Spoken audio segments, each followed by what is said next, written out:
Miss Chance 196 here with another movie review, this time with The Dark Knight Rises. So, as I said in my Spider-Man movie review, these reviews are really just made for the people that watch my toy reviews and just want to know my opinion on the movie. I really just hope none of you have, searched the movie review and ended up on my review. Just the people that watch my toy reviews might want to know what I thought of the movie personally. So that's why I make a few movie reviews for the big movies of the summer. So yeah, so overall, The Dark Knight Rises. So I did get to see this, well actually, first of all, I already made a Dark Knight Rises review, but I hadn't posted yet. I actually got delayed in posting it, and I'm really glad that I did, because I ended up seeing it again and getting a whole different view of the movie, so that's why I'm remaking the whole thing. But first of all, I did get to see it at midnight. I did get to do the marathon, so they played Batman Begins, The Dark Knight, and then The Dark Knight Rises at midnight. Really fantastic, really fun, and so the first time I saw it, it went in a pretty different direction than I thought it would be, and because of that, it really just threw me off, and because I was just so thrown off, I didn't enjoy the movie very much. I liked it a lot, but it just was so different than what I was expecting. I didn't love it. And so that was a little disappointing. So I made my review and everything, didn't post it, and then I saw it again. And the second time I saw it, I loved it. You have to see this movie twice. I wasn't expecting, Batman to not be Batman anymore, and, all that kind of stuff, and I'm not a big Catwoman fan. I never have been. Sorry, let me just talk about the characters right now. So, as far as Catwoman, I have never been a big fan of the character Catwoman, and I think Anne Hathaway did play Catwoman very nice. She did fine, she didn't do anything special. It was pretty much what you'd think Catwoman would be like, and that's exactly what she did. Nothing special, but nothing disappointing. Just, I'm not a big fan of the character. I don't know why. I think that I don't know. I think that she just doesn't. She doesn't fit in with the cast. That's just in my opinion. So she was fine in this movie, but I really am not a big fan of the character. So that's just one thing that's, something to do with me. I doubt any of you would have the same opinion. It's just, I'm not a big fan of the character, but I'm not saying that Anne Hathaway didn't do a good job, so I don't like the character. It's just my opinion of the character in general. As far as Bane, so now Bane in this movie is really cool. I was wondering how he'd do after the fantastic performance of the Joker, and how would this villain hold up? And he held up good. Bane is menacing. What is so fantastic about Bane is he is just so calm. It's the first Batman villain that's really just, he's calm. He doesn't really do much. He's always there, and when he needs to fight or kill somebody, he is good at it. My favorite scene in the movie, probably, is when he's doing his speech on the football field. That's just one of my favorite scenes, at least. He's just, he asks the person that makes the bomb work, who can disable it, and the guy that did it just says, "Only me," and he just, he kind of shakes his head and then just goes and just breaks his neck. It's really fantastic. I think that Bane was really menacing, almost more menacing than the Joker, because he really had power. The Joker was menacing, but didn't have a lot of power. He kind of just, gained power a little bit, but Bane really had all the power. You could not kill him, because if you kill him, he just destroys the city, and so that's what's so awesome about him. And just really cool. He kills his own men too. That's something that we didn't see the Joker do. Of course, the Joker did it with the small timers, but I mean, his actual men and his group and stuff. He really didn't do that with, Bane just kills them for no reason. Yeah, and he's kind of funny about it too. He's like, follow him, and then just shoots him into the water. I love that. So yeah, in the beginning of the movie. So as far as Bane, really loved it. As far as Catwoman, not too into it.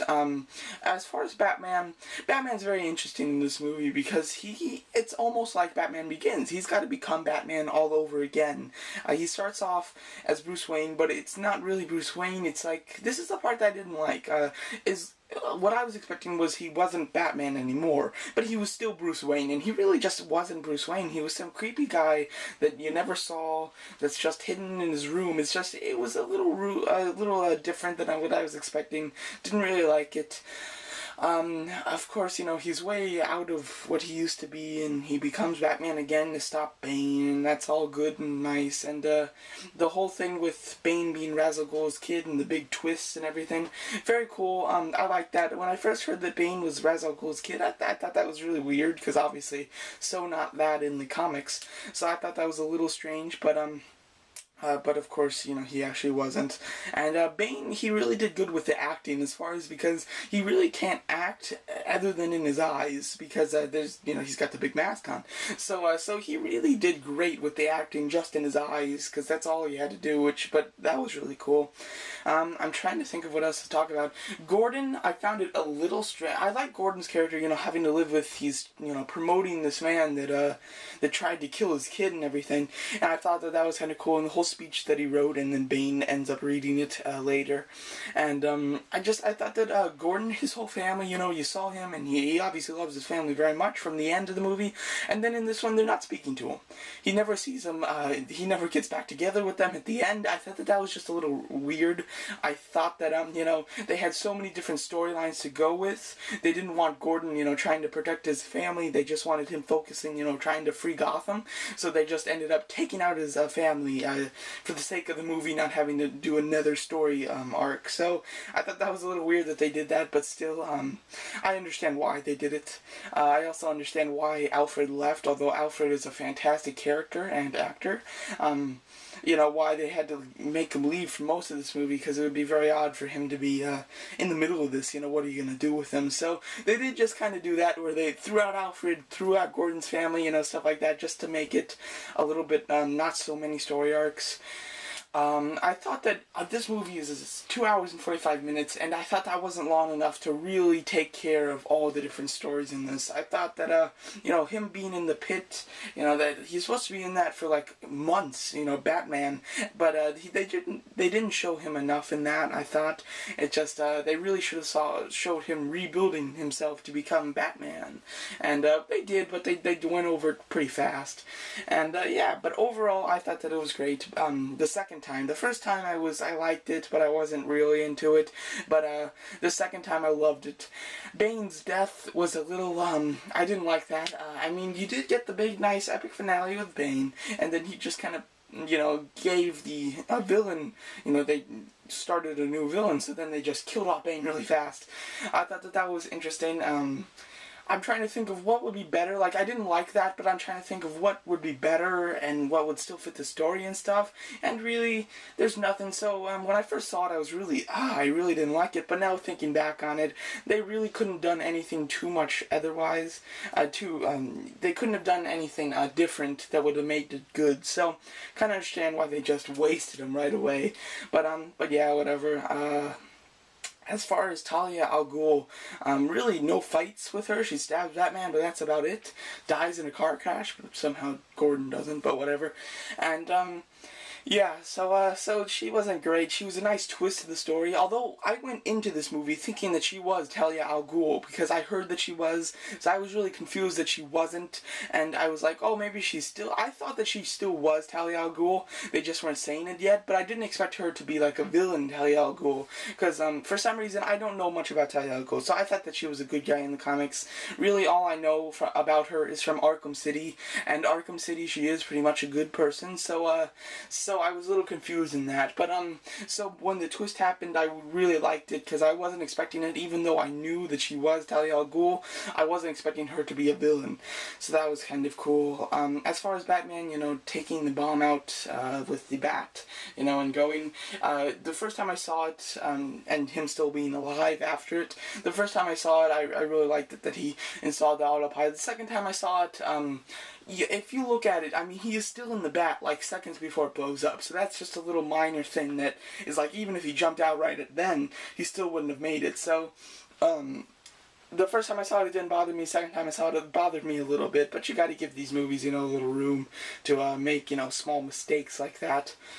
And the ending, the last 5 minutes of this movie, I loved. The first time I saw it, I loved it, and the second time I saw it, I still loved it. Just the way that they wrapped up the people's lives with, Gordon, knowing who Batman is just by, a little something that Batman said. So I really like that. I like that they killed off Batman, but they let Bruce Wayne live. I really like that. So there was a death in this movie, but not quite a death that you're thinking of. They killed Batman, but they let Bruce Wayne live, with Catwoman. That's a little strange, but I'm trying to think of who else would he be with. And, Catwoman's, I guess, the only plausible one that he'd be with at the cafe. And, Alfred saying his story in the beginning of it, and then going to that cafe and then seeing them. I thought that was great closure. They didn't say anything to each other. He just got up and left. I really liked that a lot. As far as Blake becoming Robin, thought that was fantastic. If anybody's going to be Robin, Joseph Gordon-Levitt just looks and acts like a perfect Robin. He really could be a Robin, so that's really cool. I like the way they did it just with his name being Robin. And he's obviously going to pick up the torch and become the next superhero to save Gotham. So it wasn't like, oh, Batman gets to live his life, but now crime is just going to go all over Gotham, and, because Batman's not there, Gotham is going to be in ruins. It's now we got another superhero, so the Gotham will be taken care of, and Bruce Wayne is allowed just to live a normal life. Really like that. I thought that it was just fantastic. They really they wrapped it up fantastically. I have to say, I loved the ending, the wrapping up of it all. They really just gave everybody a final goodbye, a very nice one, and just overall, it was a great ending to a fantastic trilogy.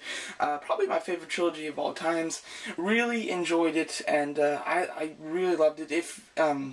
If you're watching my review, you probably already have seen the movie because I spoil everything. But if you haven't watched the movie and you're still watching my review, definitely recommend that you watch Batman Begins. Just about anybody that I'm going with that hasn't seen Batman Begins in a long time, I'm making them watch Batman Begins. Just because, the whole Ra's al Ghul and Talia al Ghul and the League of Shadows and all of that, they tie it into this one, so you definitely should watch that before. But overall, really liked it the second time. The first time it was loved it the second time, and I just cannot wait to see it. I can't wait to go and see it more and more. I've seen it twice so far, and I plan on seeing it a lot. I saw The Dark Knight 8 times, so let's break that record with The Dark Knight Rises. But overall, fantastic movie. Definitely go see it. Great performances by everybody. Great story as long as you're used to it. When going in, it would be helpful to go in and expect it, because then you'll like it a lot. Well, you'll like it a lot more. So there you go. So that's my review of The Dark Knight Rises. Thanks for watching. Sorry, the camera's not